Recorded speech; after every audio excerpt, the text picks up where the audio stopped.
Hello everybody, this is Havoc. Welcome to another Warhammer update video. It's been a long time since I've done one. I meant to do one showing the updated news about the Chaos Warriors being free for everyone in the first week, but I was feeling a little under the weather, and by the time I was able to actually get down to it, it was like, 4 or 5 days afterwards, and I just didn't really feel like doing it, to be completely honest, because it's obvious. Everyone gets Chaos Warriors in the first week if you buy Warhammer. That's the extent of it. So moving on, Total War Creative Assembly released a blog yesterday on early game and difficulty levels in Total War Warhammer. Now, it was a very interesting read for me, so I decided to go ahead and do a commentary video about it. This will be a little longer. The blog itself is long. Now I'm going to read it pretty much verbatim, but I am going to give my own input on what I think, and we'll just have to go from there. So let's get right into it. In this dev blog, campaign designer Eva Jobs will talk more about each of the factions' early game experiences and the available difficulty levels in Total War Warhammer. When we started designing Total War Warhammer, we were aiming to create the most approachable Total War game yet, while simultaneously making it the most challenging one as well. A frequently heard paradigm in the games industry is making games that are easy to learn and hard to master, which I would say Total War, I mean, if you've never played Total War ever before and you hopped into like Rome 2 or Attila, you're going to have a bit of difficulty learning the game, and definitely a very hard time mastering it. I still don't feel like I've mastered either one of them, and I pumped over 500 hours into both. While strategy games are already a genre of games that typically have quite a bit of complexity associated with it, we did strive to make Total War Warhammer more intuitive to understand than its predecessors. That's good. For this reason, we scrutinized most of the campaign systems and focused them. Veteran Total War players were quick to notice the absence of some features such as negative building properties, including squalor and sanitation problems. Time elapsing in the campaign, and generals dying of old age, which doesn't happen at all. I don't think there's even seasons in Total War Warhammer. It's just going to be the same weather, no one ages, your generals won't die, well, your legendary lords won't die. And then features that they've added such as corruption. Actually, you won't see corruption in Imperium in regards to financials, in terms of money, because obviously in Attila, you had corruption, which would reduce your income, and I'm sure it was in Rome 2 as well. And then Imperium obviously lets you do certain actions within your family, adopting and assassinating and gaining more power.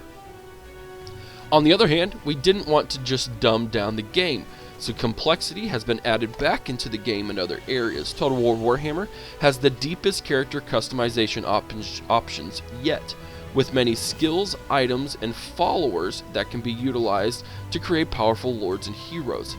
There's also massive differentiation between the different races, and each of the playable races will feel as if you're playing a different game, as all the races come with a unique gameplay feature created exclusively for them, while unit rosters, buildings, and tech trees are more diverse and asymmetric than we've ever had before. In the old world, the realm where Total War Warhammer takes place is equally diverse. Each race resides in its own area and has different challenges to overcome in the early game.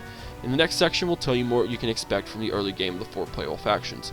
So here's where we're going to dive into it. We're going to go over the 4 factions. They haven't actually given us how Chaos will be, and I'm assuming because they haven't released more content for it, and they didn't want to just go and spoil it. So we're going to go ahead and just jump right into it with the Empire. The Empire is the most generalist faction with access to affordable, reliable state troops backed up by the elite knights and artillery.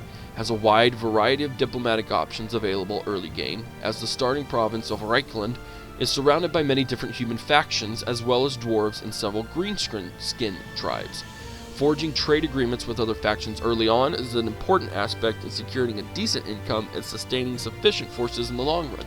As trade agreements become more profitable, the longer they remain active. That's been a staple for the past few games. Determining where to expand and which factions to keep as allies is key, as the Empire has few natural borders and will be in some serious danger of being overwhelmed if the player bites off more he can chew. AKA, we've seen this before, expand slowly. If you expand slowly, you can focus and make sure no one stabbed you in the back.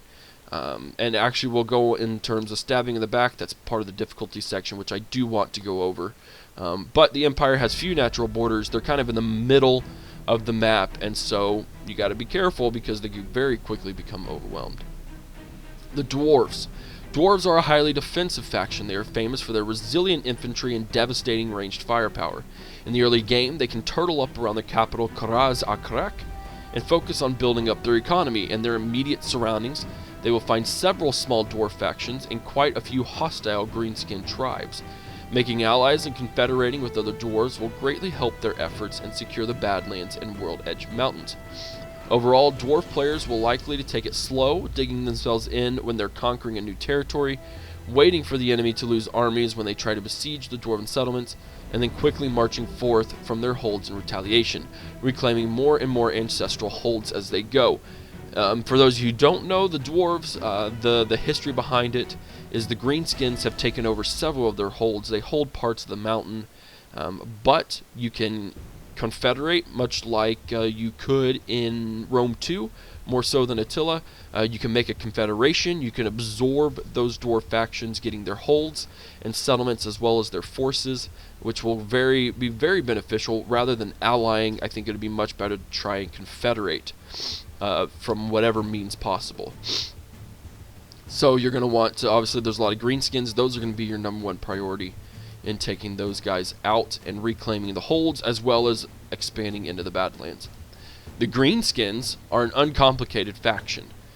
I think that's slightly misleading. They're probably uncomplicated in that their only option really is to go to war. I don't even know if they really hold settlements. They do, but it's going to be weird. And they require a lot. Like if you don't... They're not complicated, but they're complicated. They're complex. I don't know. Well, let's move. Their initial troops are cheap and plentiful, making it attractive to rush out and conquer new lands in the early game. Greenskins do not have much of an economy, so they will not wring out as much gold from their territory under their control as other factions. To make up for that, greenskins are very good at raiding and sacking other people's lands, and they also start with a gold mine in the Black Crag, their capital. There are several weaker greenskin tribes in the area, so there's plenty of targets to choose from early on. Take care of your armies well and get them to enough fights, and you will be rewarded with a wog, giving you an extra army to fight for you. An aggressive play style suits the greenskins well, as it allows them to keep their armies happy and provides them with much needed income. Again, you have to go to war, and you have to stay at war. If you don't, they will fight within each other. I'm assuming much like the rivalry that the Huns face when you have multiple hordes in the same province. But the WOG gets you an AI-controlled army, that keeps within very close marching proximity of the army that's under the WOG. So you get to that WOG, which is from fighting enough battles, and you will literally get a free army that I'm assuming doesn't cost anything, and will fight alongside you as an AI. So that's pretty sweet. You will want to be super aggressive with the greenskins. The vampire counts have lots of cheap and expendable units early on, and unlock their powerful units somewhat later than other races.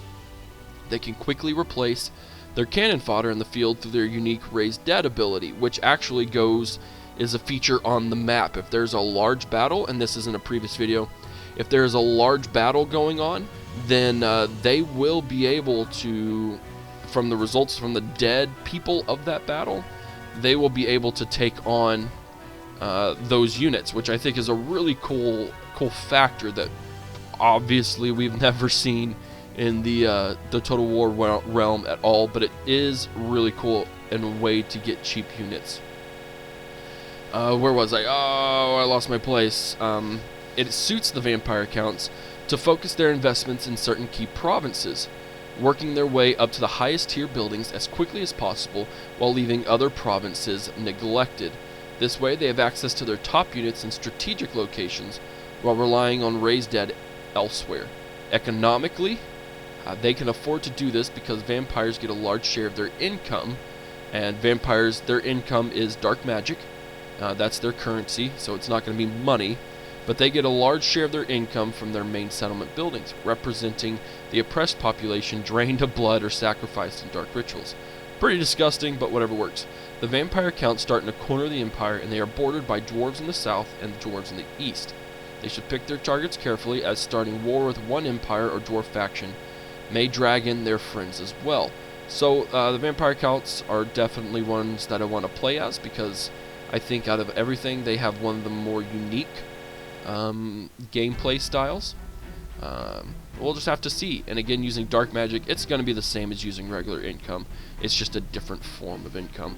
But yeah, using that raised dead across the battlefield will help immensely, and depending on what units were in the battles on the campaign map will also depend on what you can raise from the dead. So if there's a bunch of high tier units late game that are fighting each other, empires and the greenskins, or empires and chaos, and there's a big battle, you can hover over that battle with your army with Manfred, and you could get some late tier units to help you there. So that's pretty cool.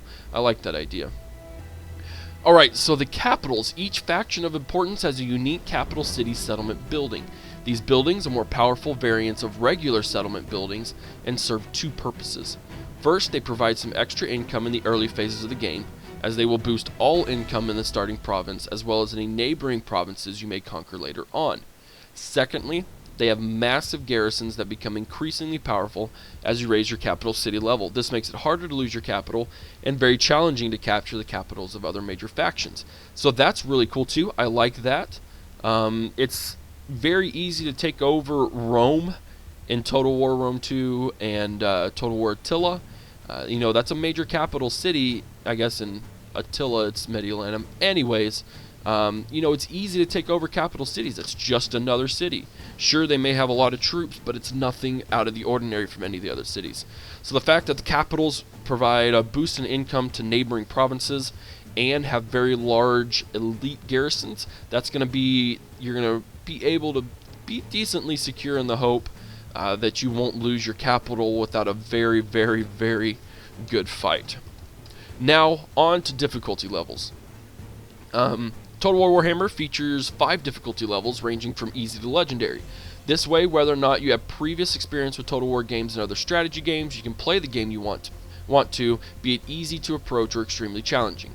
The difficulty levels not only give the player minor bonuses or penalties to values such as public order, but also changes the behavior of the computer-controlled factions.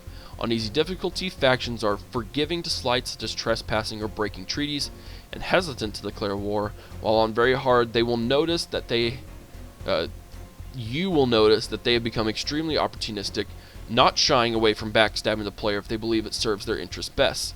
The in-game challenge will also vary from tame to outright relentless, depending on your chosen difficulty level. So here are the 5 difficulty levels. Easy should be so easy that you rarely if ever stopped from doing what you want to do. Expansion is simple and opposition is low. If you're not very familiar with strategy games or you just want to tour the old world, this will be ideal.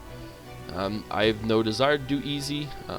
Even normal or even hard is where we'll get to it, but I'll get there. Normal will still allow the player to quite simply experience the world, but will be slightly more challenging in the late game. This level is intended to be significantly easier than the equivalent in previous titles, and experienced players will probably want more of a challenge. For just trying out a new unfamiliar race for the first time though, normal can be a solid choice.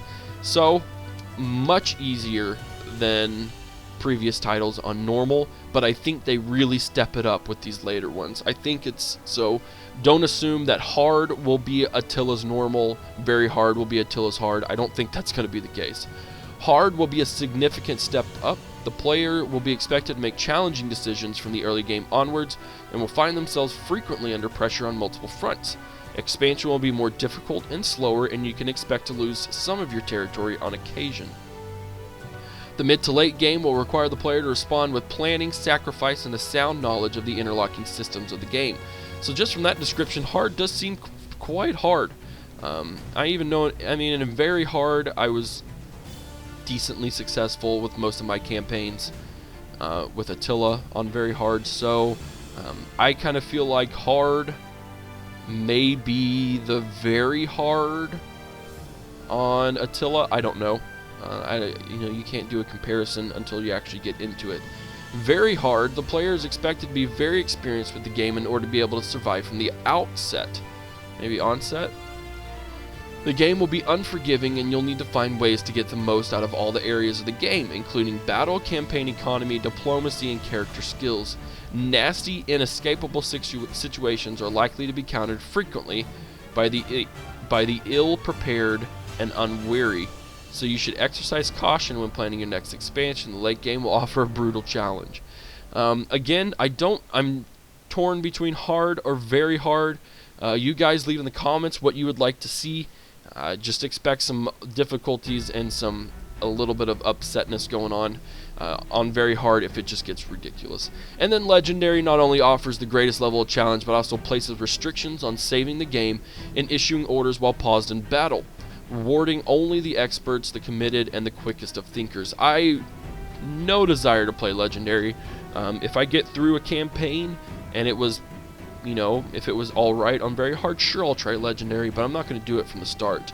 Also, I don't issue orders while paused in battle. I try to do everything in real time. I rarely save the game, because you can't save it before battle. I think that's what Legendary does. I rarely do that anyways, so the appeal for Legendary would be if very hard was easy enough. But I have no desire to do that. And that's actually going to be the end of this blog post. So again, it was quite long. I've been droning for a little over 16.5 minutes, so I'm going to wrap up very quickly. Go check out the blog for yourself. Make any comments or suggestions on whether you think this is a good blog that they came out with. I think it's really good. I think it's really going to give an idea on how to start and how to be successful. We will hopefully see something more with Chaos before it comes out. I imagine, we are, under 3 weeks away. And so, yeah, I hope you enjoyed this video. If you did, give it a thumbs up. If you haven't already, hit that subscribe button. Follow me on Twitch, Twitter, and Facebook. Be on the lookout for more Warhammer news as it comes out. This is Havoc, and I am out of here. Peace!